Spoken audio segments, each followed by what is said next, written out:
Welcome, everybody. Good morning. I'm John Casper. Thanks for joining us today for this month's version of Social Hub. We have with us today Chris Burns with Be Connected. Chris has been a member of ours for a number of years and been very active. I know he's presented several times for our Social Hub program, so thanks and welcome back again, Chris. Today's topic is social media trends in a COVID-19 world. That is a world we're living in, and trying to make the best of it. And thank God we have folks like Chris who can help us maneuver, keep businesses and business flowing here during these times. So, we have a number of people that are joining us today. I believe if people have questions, just jump in, raise your hands, use the Q&A or the chat service or little thing on the bottom of the screen if you have a question. And hopefully we can have some discussion going during and after the presentation that Chris is going to do. So with that, Chris, you can take it away. Awesome. Well, thank you, John, and the Oshkosh Chamber. Appreciate you having me present today. Certainly looking forward to sharing a lot of things. And as you know, and as everyone who is attending probably has noticed, that things are rapidly changing from month to month and it seems like week to week.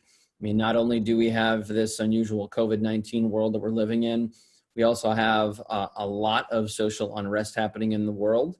And we have an election coming up. So it's kind of this really unique trifecta of things that are happening. And you could probably argue that there are an abundance of other crazy things happening in the world today. And so we're going to talk about most of that stuff. And even if there are some things that are not within my presentation, I certainly welcome any questions you have. Side note, John, I'm trying to share my screen and it says host disabled attendees from sharing screen. Yeah, I'm not having an option to let me try something here. Yeah, or potentially maybe make me a co-host. I'll try that if this doesn't work. Yeah, all right, let me try making you a co-host.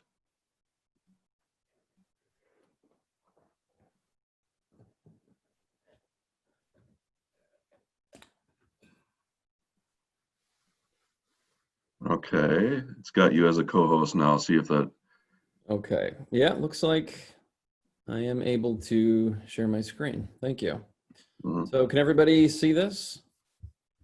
See my screen right now? Got my slideshow going in present mode. Looks good here. Okay, awesome. So as I was saying, there's a lot of things happening in the world, and I have a pretty laid back presenting style. So if anyone has any questions throughout this, don't hesitate to just blurt it out or ask me while I'm transitioning slides, or certainly do my best to make sure we have about 10 minutes at the end for a Q&A. So we'll jump into it. My name is Chris. I'm from Be Connected. We're a company that does social media management based out of Appleton and Milwaukee. Appleton is our headquarters where we have 16 staff people, or 17 now, I guess. And then we have a small team located in Milwaukee. Fortunate to have brand new office facilities this year, pre-COVID. But we do a lot of different things, and I don't want to spend too much time on what we do, but I know social media management can mean different things to different people. And essentially, as a social media management company, we do just about everything you'd see while navigating on any one of those platforms. So photography, video, strategy, developing campaigns, social advertising, brand listening, reports, analytics, you name it. Whatever you need to be successful on the web, particularly on social, we do. So let's talk about the good stuff. So what's been happening in the world of social media? Well, there's a lot. There's a lot of trends that have come up, and I've been able to scour the web and find some what I think are pretty good ones. And during the time, from the time that COVID started and since the quarantine happened, here are some really cool fun facts I'm going to share with you. The first one is social distancing in place. Messaging apps and social platforms saw a 20 to 50% increase in usage. I would argue that it definitely was probably closer to the 50% within the first month because a lot of people were at home and a lot of people were laid off and furloughed. And there's a big reason why there was that big transition. Facebook reported total messaging increased more than 50% in the month of March. This would have been pretty early on. And again, not surprised. People have more spare time, so maybe they're reaching out to old friends and coworkers and reconnecting with people. TikTok is another interesting one. They saw a 96% increase in year-over-year usage in the app. The app and the platform are growing like crazy, and there's a lot of controversy over that, but for the time being on this slide, we'll leave it at that. 45% of global consumers are spending more time on messaging services. I kind of mentioned that already, but this isn't just a Facebook thing. This isn't just a US thing. This is a global thing, which is really interesting.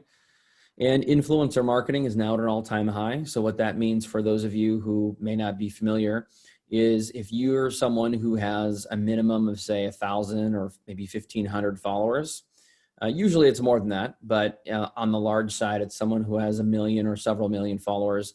People will pay you to talk about their brand or products online.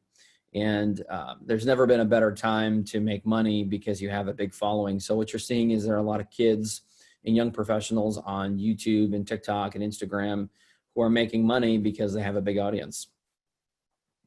And one thing that I've really enjoyed seeing is that the brands who are succeeding and finding success online, they're putting a lot more intention and time into putting the social back in social media. What I mean by that is for the last couple of years, social media has become very passive and it's become very salesy. So for example, how many of you enjoy actually watching commercials or sifting through coupons and sales or through your inbox, which is full of 20% off offers? Ultimately people don't want to be sold. People connect with brands on Facebook and Instagram because they really want to get to know what they're doing, what's new, how they're growing, what's happening with the people and the culture. They don't necessarily connect with them because they want 10, 20% off. We can get that anywhere, almost at any time now. They're connecting with them because they know somebody there and they're loyal to the brand, or they've been there for a long time and they're taken care of when they go there. And so we're going to talk a little bit about how to put the social back in social media today. All right, slide 2. Some things that I found were pretty interesting was the best times to post. This is still somewhat true, 11 a.m. to 1 p.m. And again, that's interesting because what are people doing during the day? Even now, most of them are still home working. And so you get a couple hours in the morning, and what do? You take a little break and you check your phone. You don't have your coworkers around, so naturally you can buzz through your news feed for 10 minutes and not really have to worry about it. So a lot of people are doing that midday. And it's not uncommon that the best day being Friday, because that's a day a lot of people take off, particularly in the summer and spring, but also just in general, Monday, Wednesday, Friday.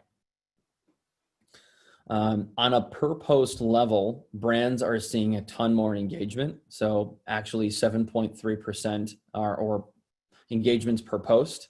And again, the reason being more people are on social, more people are engaging and connecting with people. Naturally, it makes sense.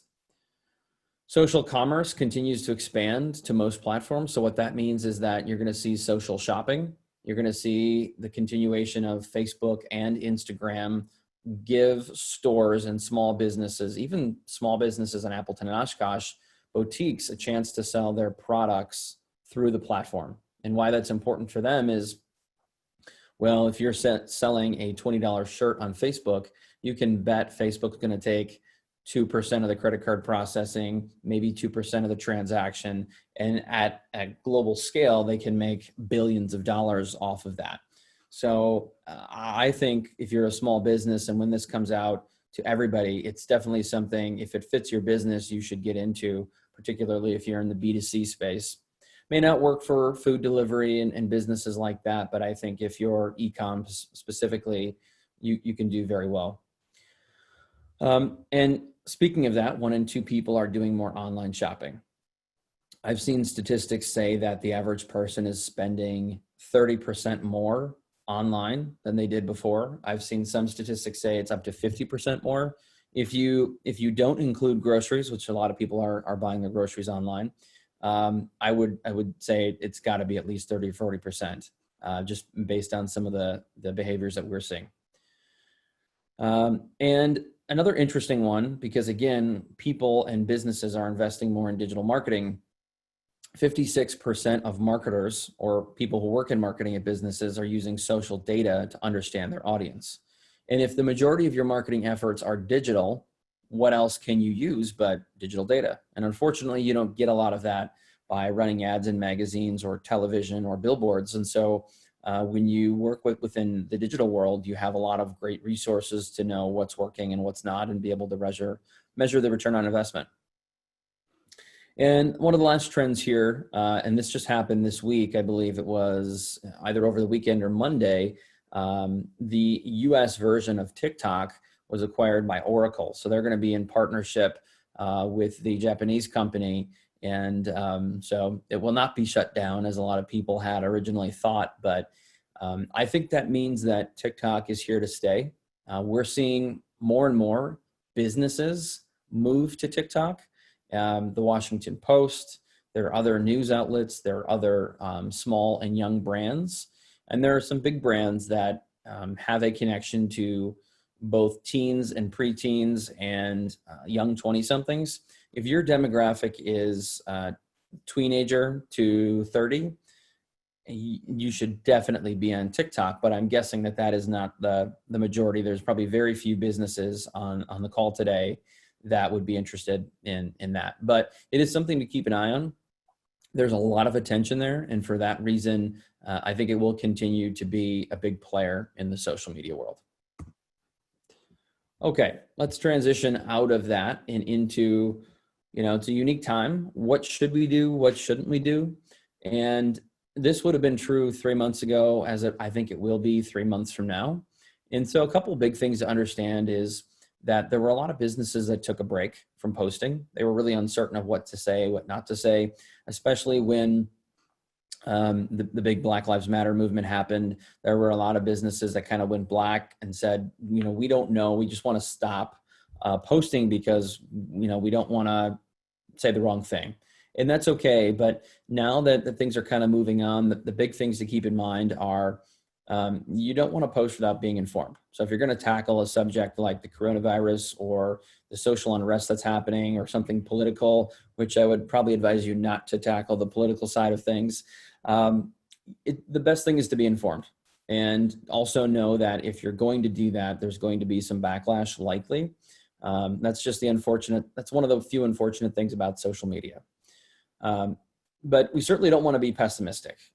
Anytime there's a pessimistic view, know that there's enough negativity in the world already today that people are looking to get rid of that. And so it's a good way to get unfollowed if you do have that negative view. You certainly don't want to stop posting because, again, when you stop posting, you become invisible. If there are subjects that you're just not sure what to talk about, it's usually best not to talk about those things. And you shouldn't feel obligated to talk about some of the things that are happening in the world today, unless you're planning on doing something to make a real change, and that would lead to a different story. But ultimately, a few other things that I think are important to keep in mind is you don't want to hard sell. I know that there are some small businesses out there that are really hurting and would love nothing more than to increase their foot traffic in their store or increase revenue by even 5%. But ultimately, there are a lot of ways to sell. And one of the main objectives that I have today is to teach you how to sell by indirectly selling through digital marketing. And that's just a big one that we talk about a lot at Be Connected, and something I'm very passionate about. One of the things that should be on the next slide that's not is be more authentic. We'll talk about that momentarily. And you want to don't think that promotions are going to fix a lack of sales. And that kind of piggybacks off the hard selling thing. Is your inbox is likely full of emails that are ranging from 10% off to 50% off. And in most cases, that's just not enough to get you to convert. And if it's not enough to get you to buy something at an Old Navy or a Kohl's or wherever, it's not as likely to get your customers to come in and buy something. And so I'm going to show you some tactics and some things you can do to change that. So what to do, if you are nervous about some of the things that are happening on social, either with your brand or in general, just take a deep breath. Try to have an optimistic view, both in your posting and in your marketing. You can focus on helping others selflessly. Here's an example on the right of a post of a salon in Appleton that during the quarantine was showing people nail care, how to take care of your nails while you're at home. Now, there are a lot of people that would love to just go get their nails done, but as you know, there was a time where you couldn't do that. Or maybe even some people still can't. But ultimately, if you can add value to people's newsfeed, they're going to be interested and they're going to appreciate that. When businesses have more time, and there are a lot of them that have a little more time now because they're either working from home or things are a little bit slower, this is the best time to create a plan. Most small businesses do not have a marketing plan. And when I say most, I mean about 80% that I talk to or more just have a plan in their mind, but they don't actually have one on paper. And so make that plan, update your website, get creative, try some new things. And that might be getting a tripod, making some videos at home, connecting or reconnecting with your followers. Great time to retool your email marketing. There are some businesses that do it on an as needed basis, meaning, oh, Christmas is coming up or the holidays, we better do a holiday promotion. Or summer's coming up, we want to get people on our patio to eat at a restaurant. Well, you shouldn't do it on an as needed basis. You should just do it on a consistent basis. And so upgrade that template. Think about different content opportunities there. Connect with your clients. You can offer virtual training, virtual workshops, kind of like what we're doing here via Zoom. There are just so many ways that you can reconnect and get creative that maybe you haven't thought of before that I would encourage you to do. Okay, so we're going to talk a little bit about digital marketing. And for the purpose of thinking about how you can improve looking into the next part of 2020 here and into 2021, I think that this work from home thing is here to stay for the most part, not for all businesses, but you're going to see this move into 2021 with or without the coronavirus. People have got very comfortable and some very productive working from home. And so some of the trends that we're seeing is that businesses and people are going to continue to rely more and more on digital marketing. Not just social. Social is obviously very important. I'd argue one of the most important, but really being successful in digital marketing is about having a recipe. And so you want to think about a few things that are also really important, because even though you might have very successful social media, ultimately most businesses are still trying to drive people to their website. So you want to make sure that your website has fresh copy, meaning that descriptions and company history and even things like your address, phone number, email are up to date, new pricing, new photos of pictures. Even if someone comes to your website 2 or 3 times a year, they're still expecting to see something fresh. And so if all they see is the same old stale thing, they're going to get bored and they may not come back. So to keep their attention, let them know that there are some things that are new, some things that are fresh or hot, things are changing. And you can do that very easily just by sprucing up your website with some new photos, some new pricing, and or adding just a new page. That has a big impact on SEO, which is your search engine optimization, or in other words, basically how Google indexes your site. So if you want your site to rank on the first page or second page of Google, which is a tough thing to do, you need to keep your website up to date and do all those things that I had previously mentioned. You want to check for broken links to make sure there's not a page that's down. You want to make sure that the page speed is fast, because people are very impatient these days. You want to test the contact form. I see so often that there are social media icons like, hey, come follow us on Twitter and Facebook, and they don't take you there. They're broken. And certainly that can frustrate people. Product descriptions, little things need to be up to date. Things change. And so it is important to keep that website fresh. And if you don't, Google can penalize you for that and push you down the rankings. Email marketing, while it is argued to be effective or ineffective, depending on who you talk to, it is still a great tool. And for most of us, it's free via Constant Contact or MailChimp. Or in some cases, if you have a large list, $10, $20 a month. There's almost no reason not to use it, particularly if you have an audience of maybe several thousand. There's just so much you can do with email, and you could start just by importing some of your best social media content into a newsletter once a month or quarterly. just a great way, again, to remind people, hey, we're still here. And you might be surprised at the results you get. And some of the things we're going to talk about in upcoming slides are auditing your social media, because ultimately, how do you create a plan or make improvements to your social if you don't really know what's working and what's not? So I encourage a lot of people to go through their social and say, hey, this was really good. Let's do more of this. This did not work. It got no engagement. Let's cut that out in the future. And then the last thing we'll talk about is advertising, because advertising is pretty key to being successful on any one of these digital marketing platforms. So with email marketing, a couple things is you should update your email list. If you are a big business, maybe you are both B2C, business to consumer, business to business, you could have two separate email lists. You could do segmenting, which means that, hey, we've got our list of consumer customers, we've got a list of our business customers. And if you want to be more effective, you could send them information that's more relevant. So why would your consumers want information about wholesale pricing if they're not able to buy wholesale? And so there are some creative things that do take a little bit of time, but ultimately there's a lot you can do between updating your template, segmenting your list, using better content. And ultimately, I think the thing that's going to help most of you is getting a schedule and creating frequency. So just determine, hey, we're going to do this once a month. We're going to pay someone, or we're going to design a nice template, and we're going to have 3 things in our email.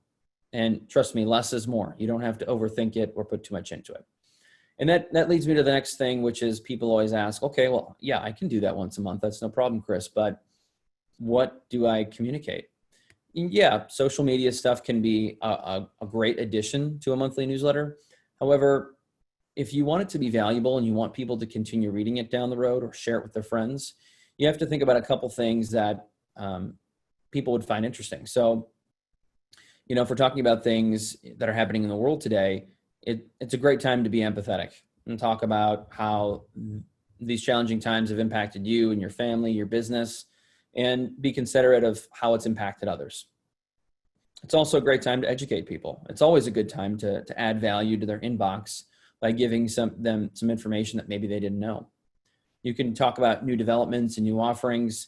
Obviously, when you have some positive news going on in your world, it can uplift and be positive for other people to let them know it's not all doom and gloom, and certainly it's not. We talked about social campaigns, telling your quarantine story, or how your business is telling their quarantine story or post-quarantine story, that is. We talked about repurposing your social media content.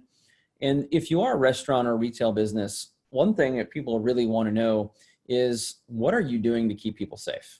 And I have a slide dedicated to that later, but there are some people who care a little bit, and there are some people who care a lot. And you want to make sure that even if you do take it somewhat seriously, that you don't offend the people who are very nervous to go out. And there are some people who are nervous for good reason. And so we want to make sure we can cater to all the groups who might be wanting to come patronize our business. Any questions so far?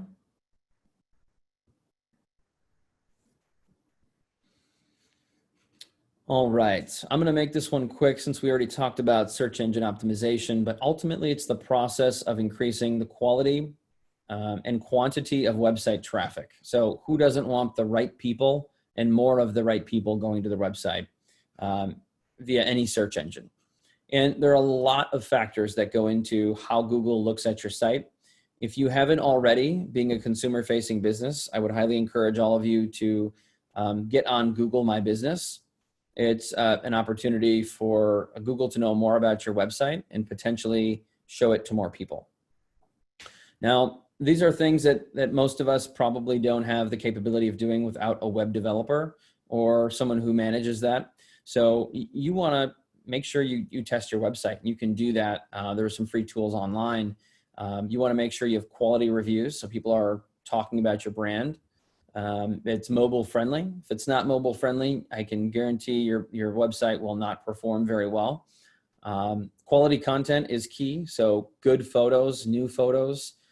Google has these bots and spiders that can crawl websites, and they're capable of seeing photos and videos and the quality of these things.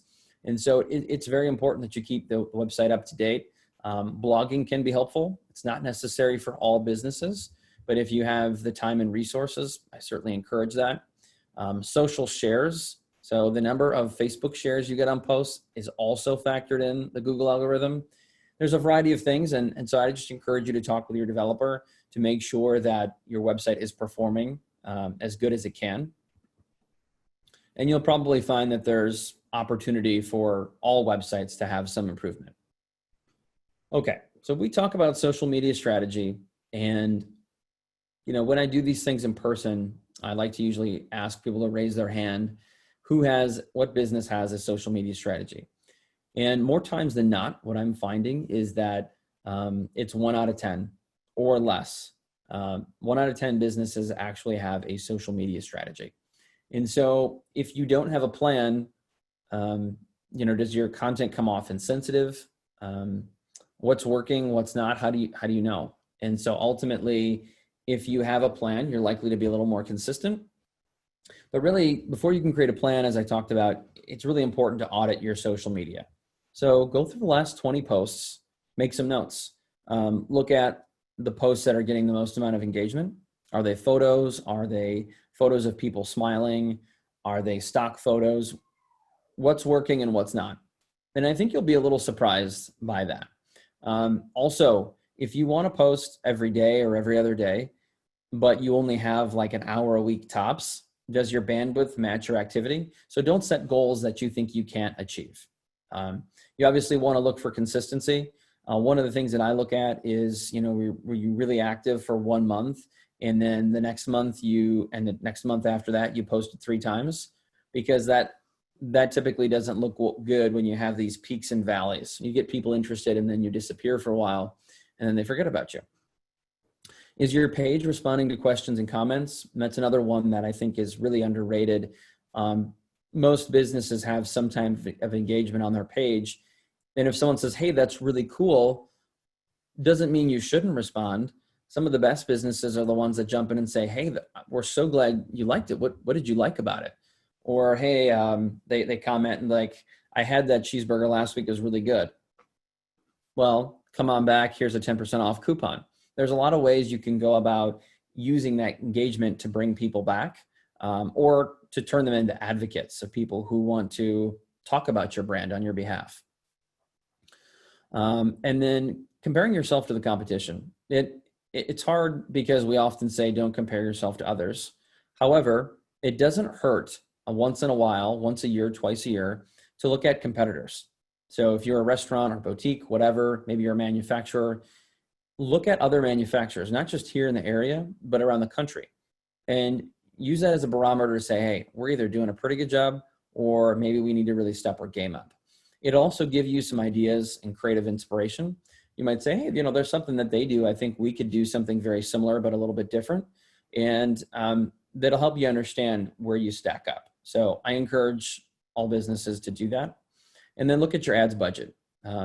If you're a manufacturer, still likely need an ads budget of some sort. There's a lot of things you can do with that, but it's good to have an audit, and even if it's just some notes on a notepad. When you look at the audit, also look at your Facebook insights. So I look at this, and again, a great time if you have more spare time working from home, go to the insights tab if you're an administrator, and look at your audience, male versus female. I own a small party bike business that operates in downtown Appleton. And after my first year of operating, I said to my wife, hey, this is really weird. These are not, by the way, statistics for my business, but it was almost 80% female followers and 90% purchasers were female. I thought it was going to be 50-50. And my wife says, well, yeah, it's because women plan stuff and men don't. So funny enough, what I thought was my target audience wasn't. And I was running ads, spending $1,000 a month on Facebook and Instagram ads. And I thought to myself, well, geez, if I was targeting mostly female, would this have performed better? And I can't help but think the answer was yes. And of course, in year 2 and year 3, we changed that and saw a much better return on investment. So my point with all that is Facebook can give you these wonderful insights about age and gender. And again, we both know that men don't respond the same way as women do to certain things and vice versa. So you want to make sure that your content and your copy is geared toward your audience. So if you're a salon or spa, we know that the audience and the clientele is going to be more female than male. And there's nothing wrong with that, but typically men don't respond the same way to that type of content. So it would make sense for them to cater the majority of their content and copy toward females. And so my point with all this is, even if it is 65 or 67% like this male, and you thought it was 50-50, you may want to consider changing the way you talk to your audience potentially. And this is very common. That it also changes over time. And this is another thing with, excuse me, I went too far.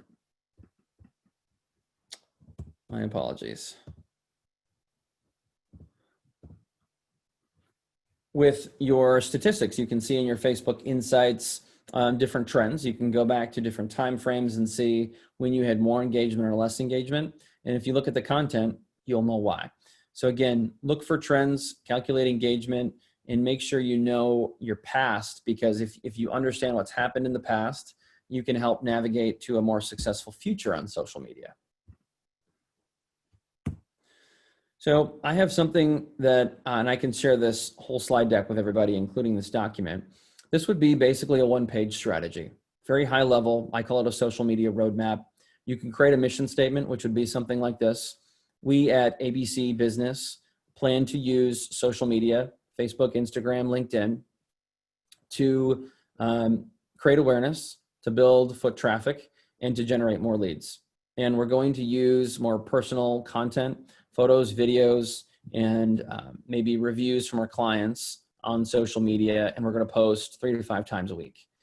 And then you put your goals in specifically, like 10% more website traffic, 10 to 20 leads via social media a month, build awareness and create 15% more engagement. Could be any number of those things, but ultimately use this as your roadmap so that when you go through these peaks and valleys or times where you're struggling to find creativity, you can go back to this and say, okay, this is my roadmap. This is where we need to be. We need to post more. And it's a good, gentle reminder. So now let's talk about some tactics, some things that you can actually do and talk about on social to get through this COVID-19 world, or hopefully through into a post-COVID-19 world. And I've got what I think are some pretty cool things. First thing I mentioned that I wanted to talk about was selling by indirectly selling. So I mentioned before that nobody really wants to be sold. Most of us, unless it's a Super Bowl, we get up when there's a commercial on TV. We usually flip the stations in the car when something comes on the radio, it's an advertisement. Unless we're in the car and we're looking at billboards because we have to, our eyes are typically on the road. So how do you sell someone if most people are turned off by advertisements? Well, first of all, you have to stop that mentality and focusing on branding first, not selling. Now, I could probably hear some people rolling their eyes thinking, oh, I've heard that before. That doesn't work. But it goes much deeper than that. And to really do that effectively, you have to think about leveraging creative, original content. So that means that using your cell phone, using a professional DSLR camera or GoPro to create video or photography around your business. So your facility, your people, your products, your service, your history, whatever it might be, and even your customers. You can also do things like creating thought leadership content. So if you're a financial advisor, if you're in healthcare, if you're in any number of industries like a consultant where people are looking for you for guidance, it's a great opportunity to teach people stuff. And I know there are a lot of businesses that are afraid to give away the farm or give away too much information without getting compensated for it. But some of the businesses and thought leaders who do the best on social are the ones that are giving away a lot of free information.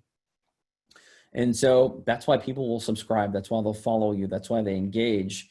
And so it takes time, but ultimately that's how you build community, is by adding value to people's newsfeed over time. And so if you want to build that community of advocates where you take your page from 500 to 1,000, 1,000 to 1,500, But people who are actually engaging, you have to add value to their feed with original content that is adding value. And so a lot of these things kind of piggyback off one another, but also highlighting your client's voice. I think there's nothing more powerful than having a portfolio of 10 or 20 advocates, people who are customers, clients, partners who talk about your brand. So let's just say you had 10 one-minute testimonial videos on your website and on social. That to me is more powerful than 25% off. And that is how you sell by indirectly selling. You can tell some emotional stories. You can talk about the service, the experience, the price, the quality, and why people come back, why they choose you. And then you can package that into an ad campaign. You can use that high quality, powerful content to get people who maybe don't know about your business exposed and to become customers. And then one of the small things that you can do here is just celebrating small victories. People, I think, are genuinely happy for other people and other organizations who are achieving success, especially during challenging times, because we all need to know that there are a lot of good things still happening in the world today. So that is really just scraping the surface on selling by indirectly selling. But that's a mentality I think that goes a long way and was probably going to yield better results than the once a month discount coupon.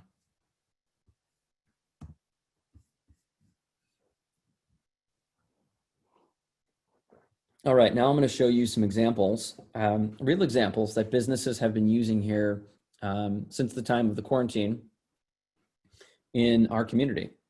And there's a couple that I think are really great. One of them is Nakashima of Japan in Katsuya. When they were quarantined, they were shut down like most restaurants. And in the beginning, they weren't doing any takeout.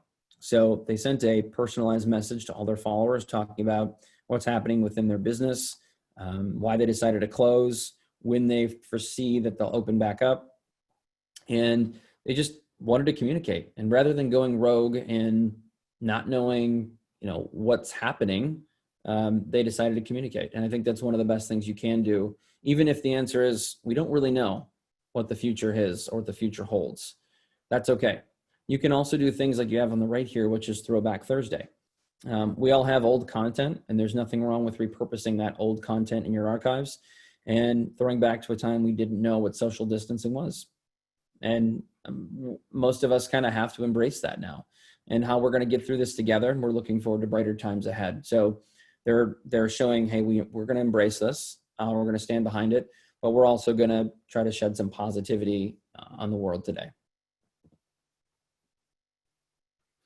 Here's an example of women's care health in the healthcare space. And in the beginning, they, like most healthcare facilities, had a lot of rules and restrictions. So how about a video that just says, we miss you. We wish we could see you. We want to see you in person. There were a lot of cases where if you had to go into a healthcare facility, you couldn't go with a spouse or with your family. You had to go alone. And so they sent out a nice little message on a cell phone. It doesn't have to always be professional, but sometimes just a heartfelt message can go a long way, especially during challenging times. The post in the middle talks about some of the changes that are happening to policies and procedures for when people come in. And so again, get your information out there, get your phone number, email, tell people that if they have questions, they can contact you. But as during the quarantine, there were a lot of questions. There still kind of is with some businesses. What are the rules? What's going on? Make sure people are aware of what's happening. On the far right, we have a gal doing a video talking about stretching, because I don't believe that physical therapy was in the essential space. So they had to try to help people via video. And so they were doing their best to add value to people's newsfeed by giving them tips and tricks that they can do at home. And so again, there's probably something most businesses on the call today can do to add value to their followers' newsfeed. And there's nothing away with giving away a little bit of free information here and there. At Be Connected, one of the things we did really just about 2 months ago or less was we did a digital roundtable with our clients. So we invited a small handful for a test run, and we did some surveys. We asked some questions. The goal was really to ask them, how's your business changed? What's new? What are your biggest challenges? What do you foresee changing in the future? And we wanted to get them to connect with our other clients too. It's kind of a networking opportunity. And we learned some things by asking questions. One of them was 95% of them plan to increase their digital advertising into 2020, but also into 2021. And 100% plan to use more video. Because again, when you're quarantined, you can't connect with your clients. What else can you do but really leverage social media? And so they said, we made some homemade video on our cell phones and it performed really well. So we're going to use a lot more video, which is obviously music to our ears, being a video production business as well. And then 100% said they plan to use social media, but use it more frequently. And so again, music to our ears, but ultimately these are things that you can do with your clients. You can connect with them on a one-to-one basis or on a group basis. And there was no objective to sell anything here, upsell anybody. It was really just to try to add value, to connect and learn and ask questions, and also teach too, if we could, if they had questions. But ultimately, our mission is to be the vehicle that drives their voice. And anytime we can bring people together and add value, we like to do that. And I would encourage businesses to consider doing that as well, if that applies.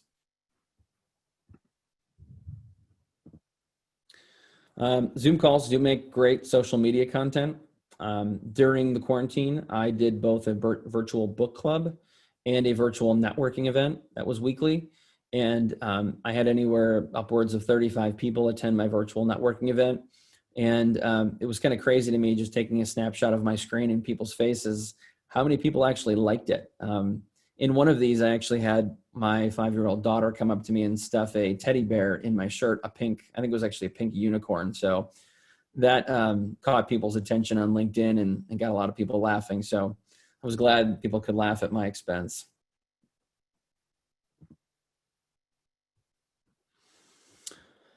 Here are some other businesses you may know. This one being Verve Credit Union. They're a great organization. They do a lot in the community. They give back a ton. And on the left here, you typically would see them at different schools and doing different things with youth, particularly around financial literacy. And now they can't. So they're talking about the impact that they are able to make on the community, but how they're looking forward to doing more of that in the future. So talking about it, what they want to be doing, they wish they could be doing, but currently can't. On the right, you have Merv from Verve, embracing the social distancing, working from home. And then he's asking a question. And that's something that I think a lot of us forget to do, is ask open-ended questions. If you want engagement, you don't have to ask people to engage, but you can say, hey, what hobbies have you been able to indulge in with your extra time? And I think you do that and you'd be pretty surprised. Everybody has an opinion. Everybody wants to share their thoughts. And it's a great way to build that engagement. Here's an example of a really cool business in Kaukauna that has just crushed it during these times. They were relatively new and just kind of getting their feet, I think. And what they did was they decided to shift and pivot immediately when this happened. And they moved their cash registers to their window, which you can see on the far left. And they had a walk-up cocktail bar. So you could walk up, you could get some cocktails to go in these mason jars. And they actually sold out every week. They sold out of their charcuterie boxes. And it got to the point to where you had to pre-order a week in advance. And if you didn't do it the Sunday before, you'd get on a waiting list.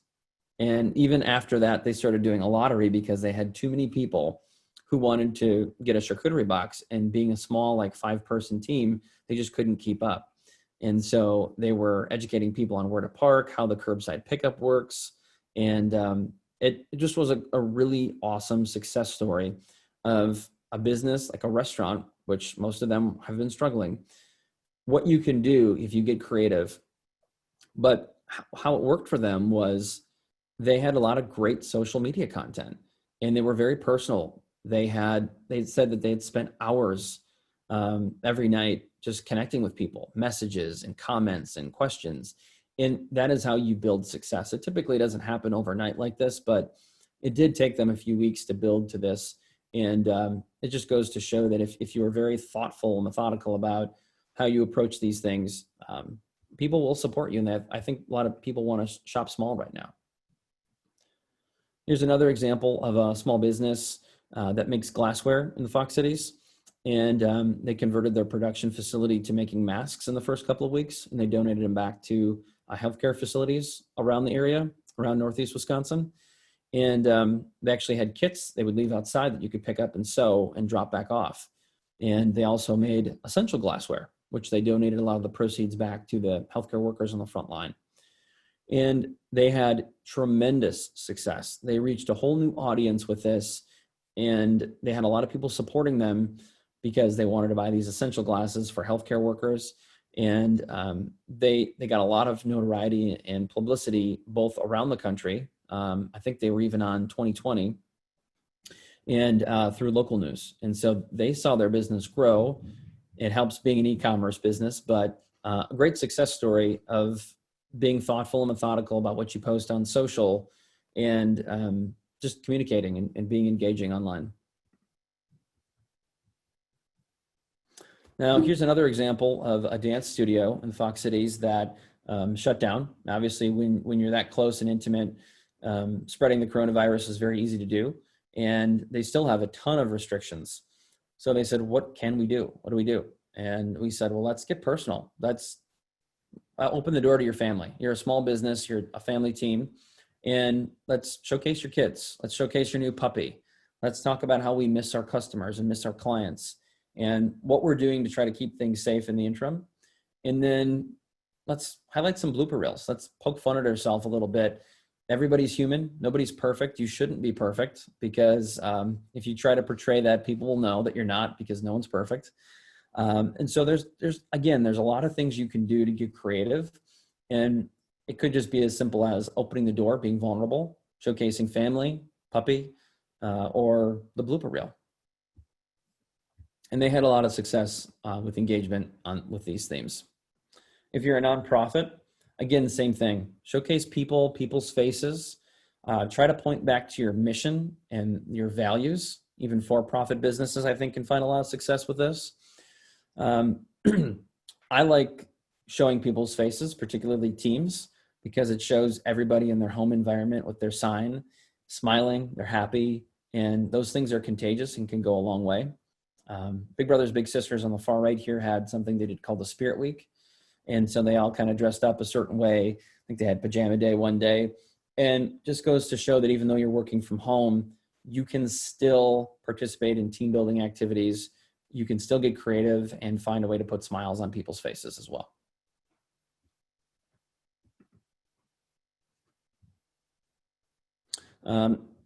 Going to your Facebook page, I would encourage everybody to make sure that they update their hours of operation. This is something that gets overlooked a lot. Since March, I've shown up at several businesses and their hours have changed, but they're not changed on their Facebook page. And there's nothing more frustrating than driving, even if it's just 10 minutes across town, to go somewhere to find that they're closed and you have to come back an hour or 2 hours later. Or like a chiropractor may only be open 3 times a week. And so you don't want to do that because it's a good way to lose customers and not only lose them, but have them spend money at your competitor. So if you are a dry cleaner or you're a restaurant or a boutique or something like that, they're going to go spend their money somewhere else. And so it's really important that you make sure that your address, phone number, email, all that stuff is working and is correct. Another idea that I think can go a long way is user-generated content. This is a small business I own here in Appleton. And as you can see in the red circle, there was Mill City Stud Squad. I don't know what that is or who they are, but they shared a picture. And what better way than to showcase all these people smiling, having fun with my business, and then reshare it. It's a bit of an affirmation when people see that. They're like, oh, that looks awesome. I really want to do that. And so if you can find a way to use people's content, you can simply go into Instagram or Facebook and see who's checked in, who's posted photos or tagged your business. You can simply reshare it by giving them credit, and it performs well because it's very believable. Quick Trip is another great example of a business who does testimonials and uses user-generated content. They'll either take comments from other platforms that are just gold, and they'll repackage them into a beautiful post like this one and put them on the far right. And they really do an awesome job of putting their customers and their employees first. They just highlight them so much and showcase their appreciation. And so I encourage people to do that as well. We're getting close to the end, so if anybody has any questions, feel free to hop in here and cut me off. Next, we have your talent acquisition efforts. So we forget a lot about this, especially during these times. Before, the unemployment rate was so low that businesses were just scratching and clawing to get any kind of talented employee they could. And now there are a lot of them that are opening back up that are looking to hire, and they're still struggling to find talented employees. So when you're posting and you're thinking about your strategy, don't forget to highlight your people, your company pride, your product pride, your average employee tenure, testimonials from employees, not just customers, because you'd be surprised how many people go through, applicants that is, and audit your social media. And remember that your website is usually filled with corporate speak. It's filled with things that are, look at us, we're great, we did this, we started in 1981. But ultimately, it's your social media that allows people to be more interactive and personal with your brand and your company. That's where they get to see photos of people working in the office, and they get that authentic feel of maybe what your culture is like. And so I encourage businesses to consider doing more with culture on their social media. Another thing as we get close to the end here is leveraging Facebook and Instagram stories. Stories are basically a horizontal news feed, as you can see highlighted here with Fox Flight Tech and the fire there. You scroll horizontally and you can look at basically 10-second videos or 10-second photos, and then they disappear after 24 hours.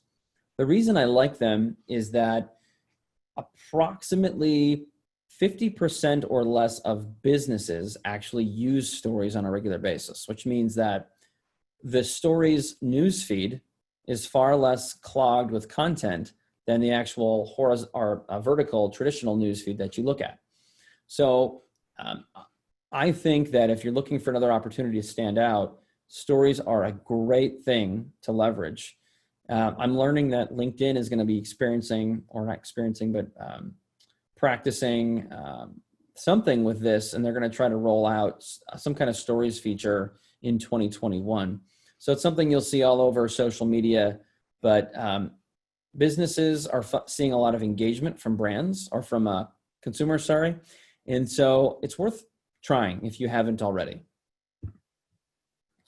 I mentioned early on that Facebook is going to be rolling out some features for commerce, meaning shopping, particularly with gift cards. This was something that they had looked at about 2 to 3 months ago. They wanted to roll out, particularly to help restaurants and other small businesses that were shut down, to be able to sell gift cards during the pandemic. And they're actually rolling out this at more of a shopping level, where they're going to have a shopping tab on the platform. It's going to allow you to support some of your local brands and favorite national brands as well. So when this does happen to go from beta to actually being a part of the app for everybody, I encourage you to be an early adapter. And the reason being is that if you're not an early adapter, it's going to be really hard to stand out, because like anything, you get on after everybody else, it's going to be a lot of white noise. So if you're an early adapter and people see you and you're amongst very little competition, you're likely to see some pretty good success. And it's not very hard to do. So if you wanted to sell gift cards, if you wanted to actually sell your product, look into this, because I think it's going to be very effective as people will continue to work from home and probably be in this semi-quarantine world here through the end of the year. Instagram is doing the same. What you'll see both in Instagram organic posts and as well as ads is you'll see this little icon. You'll see a shopping bag that says view products, which means you can go to their store on Instagram, or as you see the little icon by the shoe, you can actually click on that and you can buy the shoes right through Instagram. And it's something that really has become popular through fashion, but will be even more popular with other brands in the near future, as it's become easier and easier to do and easier to buy.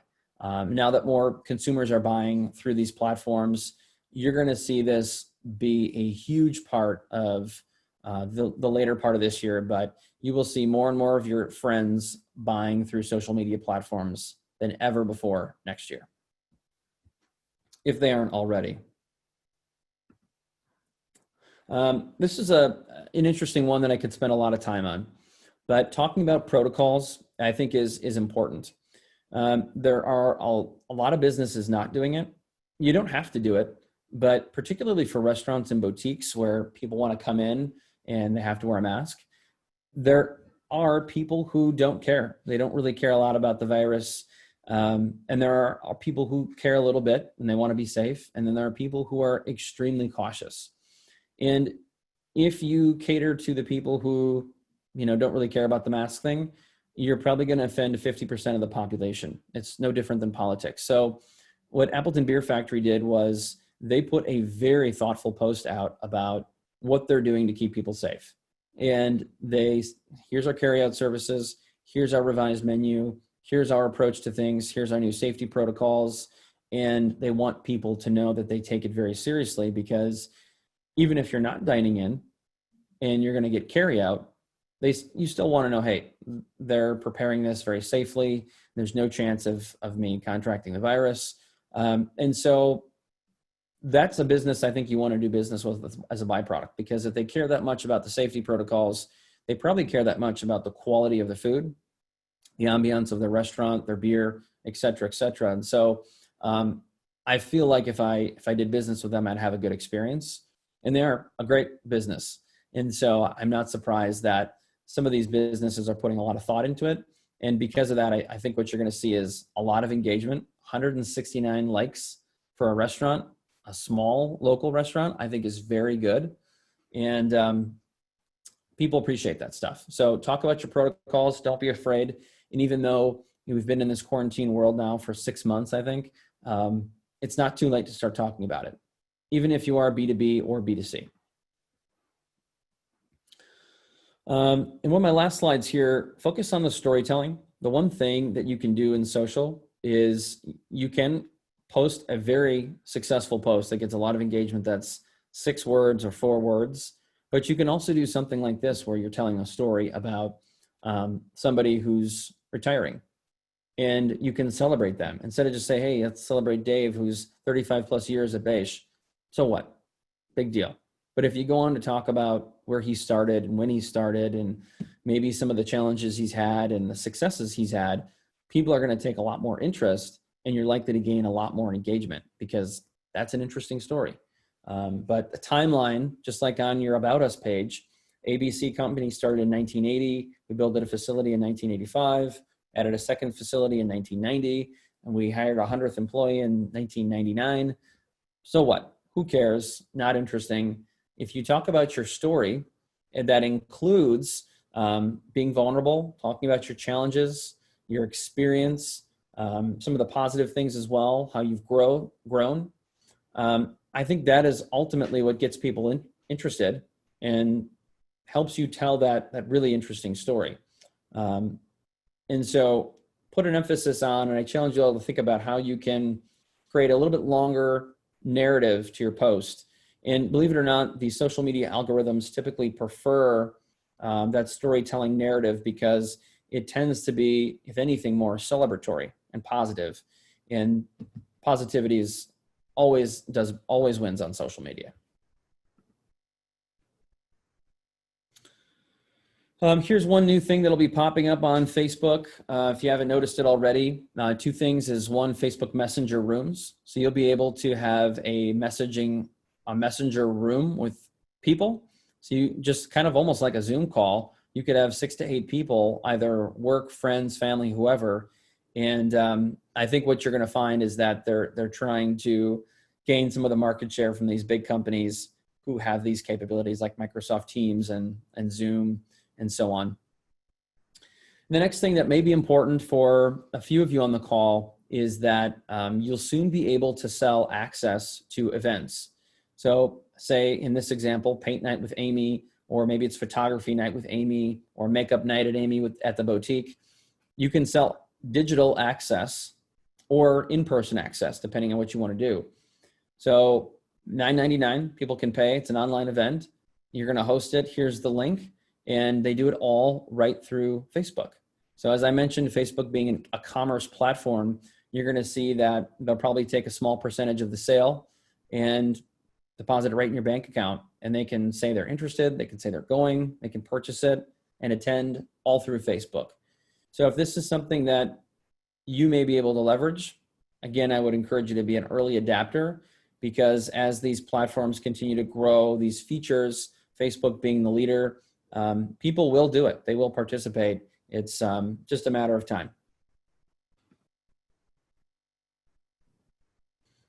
All right, the last thing I want to do is I just want to talk about LinkedIn. LinkedIn is a really great platform. It's one of the few platforms where organic reach is extremely high. There are so many active users.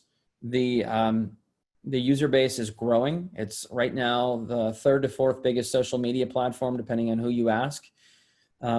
It's filled with college graduates, management, mid-management, and C-suite level people. So if you're B2B or even B2C and you're looking for decision makers with a high level of disposable income, you will find a lot of them on this platform.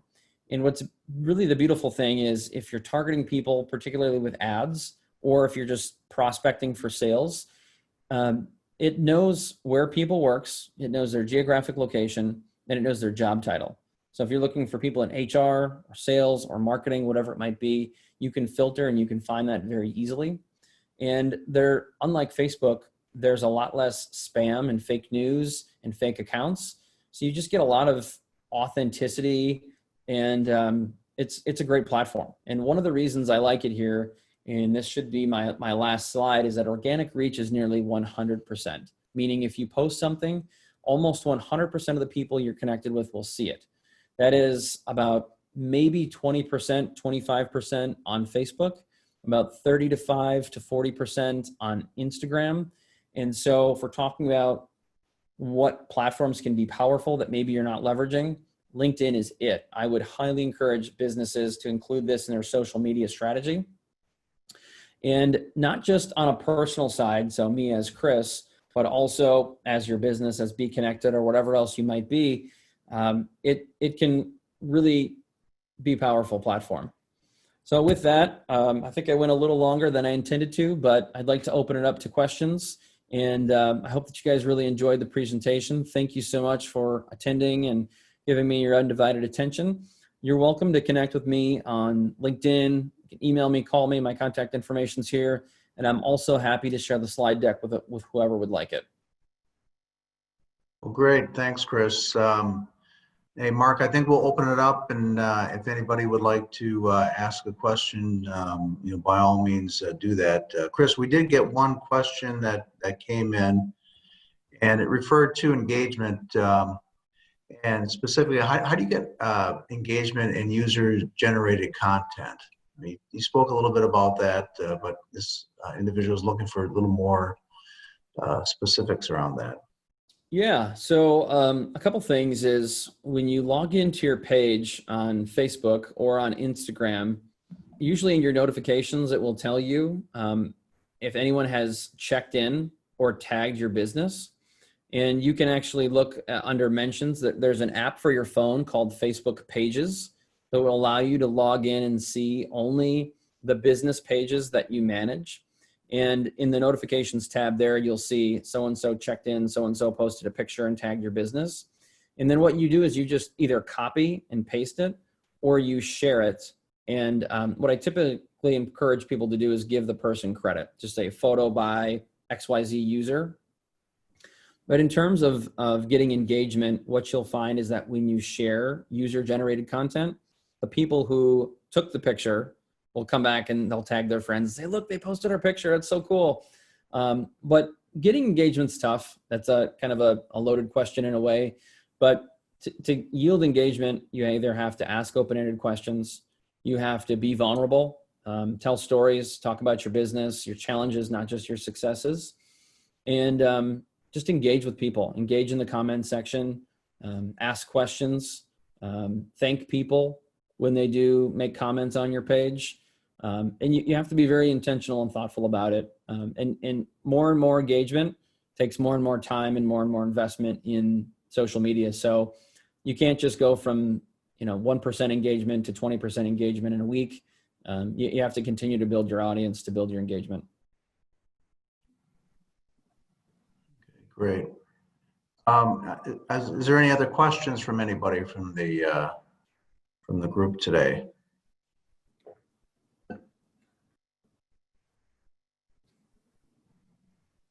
Okay. Well, it looks like we are at the end. And Chris, again, thank you very much for joining us today and presenting. It was very informative, and we really appreciate your helping us out with this. We are doing these social hub programs every month. Next one is on October 20th.